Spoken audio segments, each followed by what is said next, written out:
درود دوستای خوبم، هنگامه هستم. با آشپزخونه من خوش اومدید. امروز اومدم با یه شیرینی مخصوص. خودم که عاشقش شدم. عاشق این کوکیای اصیل لاهیجان که واقعا همون طعم واقعی کوکیای شمالی خودمون رو میده. سابسکرایب و لایک یادتون نره، بریم که درستش کنیم. 150 گرم روغن جامد صاف قنادی، یک کره مارگارین نرم که به دمای اتاق رسیده، همراه 225 گرم پودر شکر. حدود 5 تا 7 دقیقه با همزن بزنید تا کامل پفکی و کرم رنگ بشه.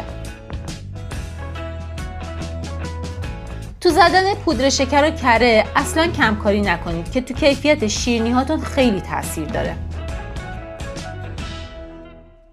بعد بهش 50 گرم روغن مایع اضافه میکنم. دوباره هم میزنم تا کامل یه دست بشه.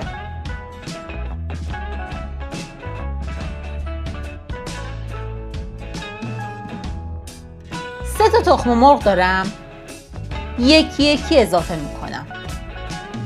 هر کدوم از تخم مرغ هام رو حدود 1 دقیقه هم میزنم. تخم مرغ ها رو یه دفعه اضافه نکنید چون حالت دلمه دلمه پیدا میکنه یا به اصطلاح قنادی میبره مواد.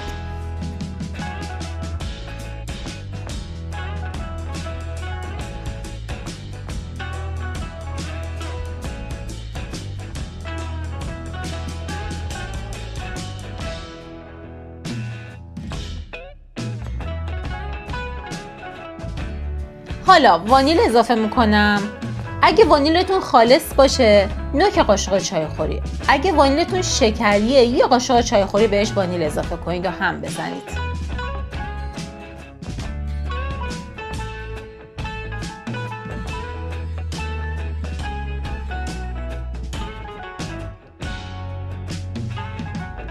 بعدش هم بهش 125 میلی لیتر شیر اضافه میکنم.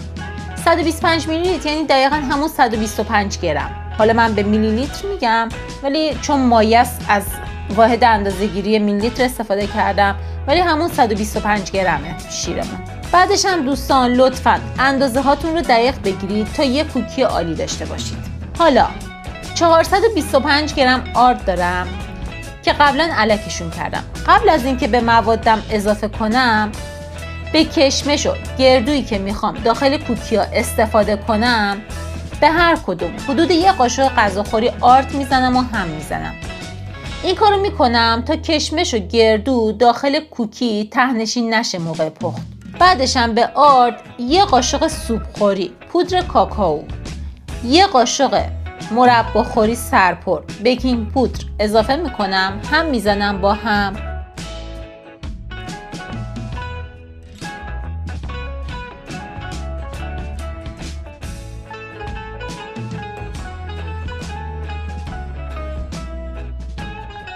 مخلوط آرد رو کم کم به مایمون اضافه میکنم و هم میزنم. حالا یا با همزن یا با لیسک و قاشق فرق نمیکنه.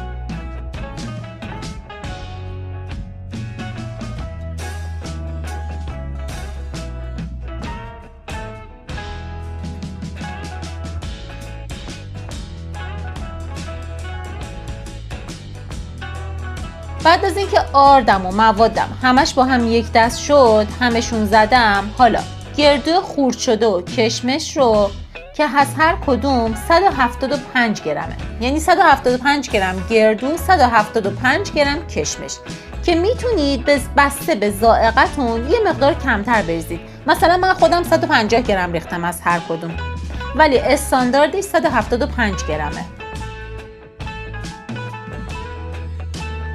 همه موادم رو خوب با همدیگه ترکیب میکنم.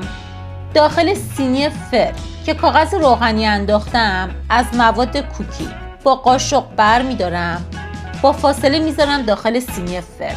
اندازه یه گردوی بزرگ باشه. میتونید از قیف بدون سرماسوره هم استفاده کنید برای این کار. بعدش هم میره داخل فر از قبل گرم شده با دمای 170 درجه 20 دقیقه زمان پختشه، ولی نسبت به دمای فرتون از 15 دقیقه کنترل کنید. نشانه پختش هم اینه که کوکی ها راحت از کاغذ روغنی جدا میشه. دوباره یه نکته بگم، اگه موادتون داخل یه سینی جا نشد اصلا نگران نباشید، روی مواد رو بپوشونید تو همون دمای اتاق بمونه. بعد از اینکه پخت سری اول تموم شد میتونید سری بعدی رو بپزید. من خودم همین کارو میکنم. از مزهش نگم که خودم دلم میره، انقدر ترد و نرم و خوشمزه است که حد نداره.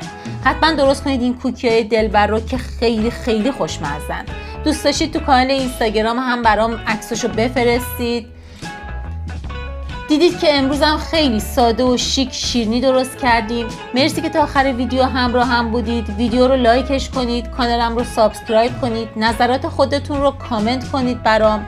کلی هم آموزش‌های تابستونی و خوشمزه دارم براتون. دوستتون دارم و ویدیوی بعد همدیگه رو می‌بینیم.